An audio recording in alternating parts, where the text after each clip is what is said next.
だ一部園内が狭いところもございますので、可能な限りマスクをご着用の上、長時間の滞在を避け、咳エチケット、他の方との距離を空けるなど、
取れた、も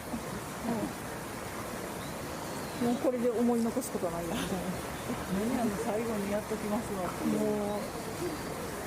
心得てるの、のぼしの人にちゃんと送っといてやって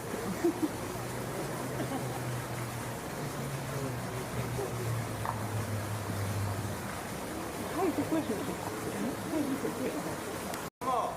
部屋の中でくつろいでもらって安心して埋めるような環境を作っていきたいと思いますので、皆さんご協力お願いします。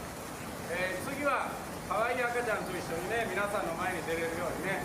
努力しますのでよろしくお願いします。